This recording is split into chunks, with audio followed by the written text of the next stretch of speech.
नमस्कार मंडळी. आज मी ज्ञानेश्वरी या पवित्र ग्रंथामधील अध्याय 6 ओवी क्रमांक 481 ते 497 यांचे पठण करणार आहे. ओवी क्रमांक 481. म्हणून या कारणे तू ते मी सदा म्हणे, योगी होय अंतःकरणे पंडुकुमारा. याचा अर्थ, म्हणून अर्जुना, याच कारणास्तव तू योगी हो असे मनापासून तुला मी नेहमी सांगत असतो. ओवी क्रमांक 482.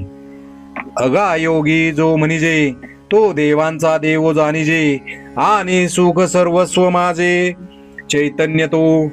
याचा अर्थ, अरे योगी म्हणजे देवांचा देव, माझे सर्व सुखांचे आगर आणि केवळ माझा प्राण असे समज. ओवी क्रमांक 483. तेथ भजता भजन बजावे, हे भक्ती साधन जे आगवे, तो मीची जाहलो अनुभवे अखंडित. याचा अर्थ, ज्या ठिकाणी भजन करणारा, भजन क्रिया व भज्य वस्तू ही भक्तीची त्रिपुटी त्याच्या अनुभवाने मीच झालो आहे. ओवी क्रमांक 484. मग तय्या आम्हा प्रीतीचे स्वरूप बोली निर्वचे, ऐसे नव्हे गातो साचे सुभद्रापती. याचा अर्थ, हे सुभद्रापते, मग त्याच्या आणि माझ्या प्रीतीचे स्वरूप वर्णन करता येत नाही, तर असे समज की तो म्हणजे प्रत्यक्ष मीच. ओवी क्रमांक 485. तया एकवटलिया प्रेमा, जरी पाडे पाहिजे उपमा, तरी मी देह तो आत्मा हेची होय. याचा अर्थ, अशा रीतीने जे प्रेमाचे ऐक्य झालेले असते, त्याच्या तुलनेला उपमा पाहिजे असली तर मी देह तो आत्मा याशिवाय दुसरी उपमा नाही. ओवी क्रमांक 486.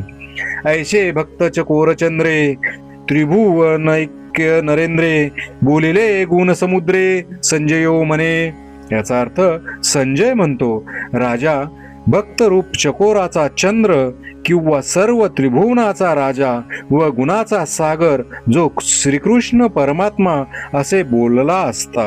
ओवी क्रमांक 487. तेथ आदिलापासून पार्था, ऐकिजे ऐसेची आस्था, दुनावली हे यदुनाथा भावो सरले. याचा अर्थ, तेथे पार्थाला पूर्वीपासून योगाचे ऐश्वर्य ऐकण्याची आस्था होतीच, ती दुप्पट झाली असे यदुनाथाने मनात जाणले. ओवी क्रमांक 488. की सावी याची मनी तोषला, जे बोला आरिसा जोडला, तेने हरिके आता उपलवला निरुपील. याचा अर्थ, आणि ते पाहून श्रीकृष्णाच्या मनात सहज आनंद झाला की मी जे सांगतो ते प्रत्यक्ष पाहण्याचा अर्जुन हा आरसाच होय. तेव्हा आता या आनंदाचे भरात ते पुढील कथा सांगतील. ओवी क्रमांक 489. तो प्रसंगू आहे पुढा, जेत शांतू दिसेल उघडा, तो पाल विजेल मुडा प्रमेय बीजाचा. याचा अर्थ, तो प्रसंग पुढे असून त्यात शांती रस स्पष्ट दिसेल व ज्ञानरूप बीजाचा साठा गठ्ठा उघडा होईल. ओवी क्रमांक 490. जे सात्विकाचे निवडपे, गेले आध्यात्मिक खरपे, सहजे निडारले वाफे चतुरचित्ताचे. याचा अर्थ, जे ज्ञानबीज पेरण्याकरिता सत्वगुणाची वृष्टी होऊन व आध्यात्मिक तापांचे गुंताडे वाहून जाऊन चतुर श्रोत्यांच्या चित्ताचे वाफे सहज तयार झाले. ओवी क्रमांक 491. वरी अवधानाचा वाफसा, लाधला सोनया ऐसा, म्हणून पेरावया दिवसा श्री निवृत्तीसी. याचा अर्थ, त्यावर सोन्यासारखी अवधानाची घात साधल्यामुळे श्री निवृत्तीनाथांना ते ज्ञानरूप बीज पेरण्याची उत्कंठा उत्पन्न झाली. ओवी क्रमांक 492. ज्ञानदेव म्हणे मी चाडे, सद्गुरूंनी केले कोडे, माथा हात ठेविला ते पुढे बीजची वाईले. याचा अर्थ, महाराज म्हणतात, ते बीज पेरण्याकरिता सद्गुरूंनी माझी मोठ्या कौतुकाने चाड्याच्या ठिकाणी योजना केली व माझ्या मस्तकावर हात ठेवला. तो हात ठेवला असे नव्हे, तर चाड्यात बीजच घातले. ओवी क्रमांक 493. म्हणून येणे मुखे जे जे निगे, ते संताच्या हृदयी साचची लागे. हे असो सांगो श्रीरंगे, बोलिले जे. याचा अर्थ, म्हणून माझ्या मुखातून जे जे काही निघेल ते संतांच्या मनाला खरेच वाटते. हे असो, आता श्रीरंग जे काही म्हणाले ते मी पुढे सांगतो. ओवी क्रमांक 494. परी ते मनाच्या कानी ऐकावे, बोल बुद्धीच्या डोळा देखावे. हे सांडो वाटी घ्यावे चित्ताची या. याचा अर्थ, परंतु ते बोल मनाच्या कानाने ऐका, बुद्धीच्या डोळ्याने बघा आणि त्याचा उहापोह चित्ताने करा.